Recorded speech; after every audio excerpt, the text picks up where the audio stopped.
A ver, imaginemos esto por un momento. Un imperio subterráneo, completito, vigilado por un ejército silencioso durante más de 2000 años.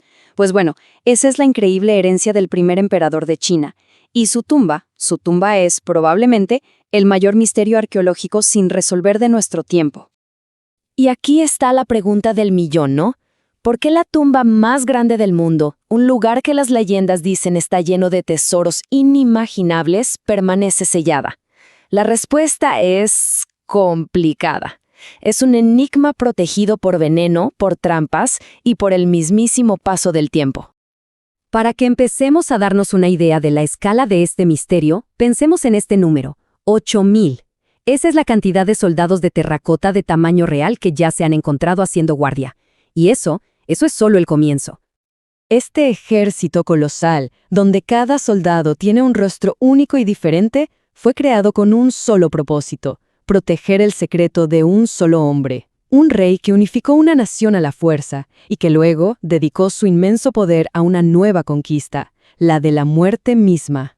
Para entender el secreto que guarda este ejército silencioso, primero tenemos que entender al hombre que lo mandó a construir, Qin Shi Huang, el primerísimo emperador de una China unificada. Nuestra historia arranca en el año 221 a.C.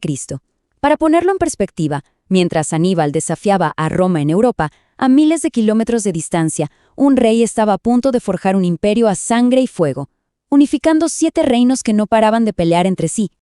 Su camino al poder fue, la verdad, meteórico. Sube al trono con apenas 12 años y para los 38, ¡pum!, ya se había proclamado primer emperador. Pero hubo un evento en medio de todo eso, un intento de asesinato que lo cambió absolutamente todo. Haber visto la muerte tan de cerca lo marcó para siempre.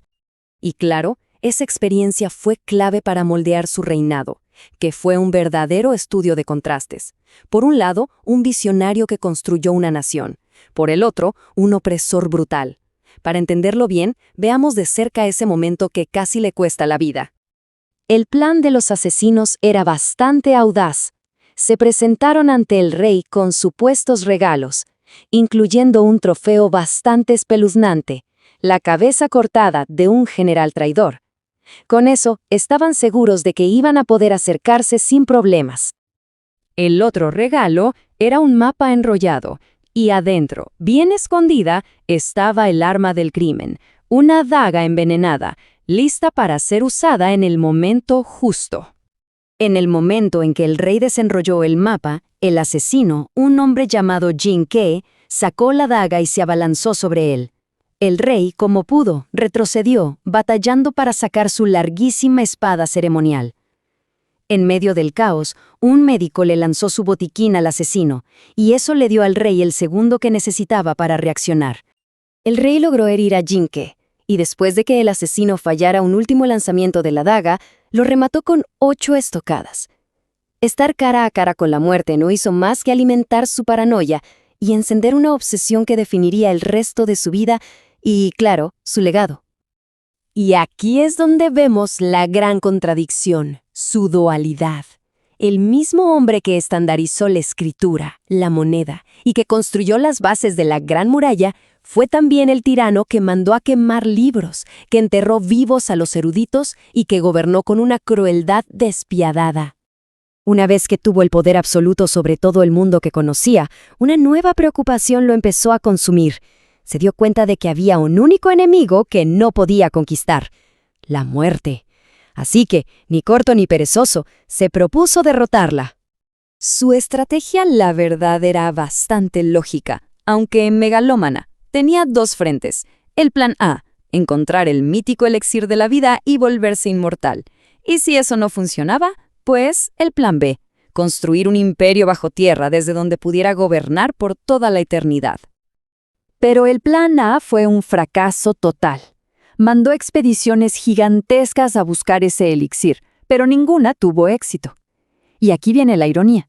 Su búsqueda de la vida eterna lo llevó directamente a la tumba. Murió a los 49 años, muy probablemente envenenado por uno de esos elixires de mercurio que se tomaba para ser inmortal. Y así nos vamos al plan B. Ya que no podía vivir para siempre en este mundo, pues se iba a crear uno nuevo en el más allá. El resultado, el complejo funerario más elaborado y grandioso que se haya concebido jamás. Esto nos regresa al famoso ejército de terracota. Estamos hablando de más de 8,000 soldados, con sus caballos y sus carros, cada uno con rasgos distintos. No son simples estatuas, no, son los guardianes eternos del emperador, descubiertos por pura casualidad por unos agricultores en 1974. Pero ojo, que los guerreros son solo la punta del iceberg. Un historiador de la antigüedad, Sima Qian, describió lo que se decía que había dentro del mausoleo principal: palacios, torres, artefactos rarísimos y tesoros maravillosos. Se dice que la tumba principal es básicamente una réplica en miniatura de su imperio. En el techo, las constelaciones, y en el suelo, un mapa de China, con ríos y mares hechos de mercurio líquido que, supuestamente, fluyen mecánicamente. Y esto no es solo un cuento, ¿eh? Los análisis del suelo de la zona confirman niveles de mercurio altísimos, tan altos que esa descripción de hace 2000 años podría ser aterradoramente cierta. Y todo esto nos lleva de nuevo a la pregunta del principio. Si sabemos dónde está la tumba y tenemos una idea de lo que hay adentro, ¿por qué nadie ha entrado? La respuesta se puede resumir en 4 grandes problemas. Primero, la fragilidad. Cuando sacaron a los guerreros, la pintura de colores vivos que los cubría se deshizo, se hizo polvo en segundos. Abrir la tumba podría destruir todo lo que hay adentro al instante. Segundo, el veneno. Los vapores de todo ese mercurio serían mortales. Tercero, las trampas. Las crónicas antiguas advierten de ballestas automáticas preparadas para dispararle a cualquier intruso. Y el último factor, que es el decisivo, nuestros propios límites. Es simple. Todavía no tenemos la tecnología para excavar ese tesoro sin arriesgarnos a destruirlo.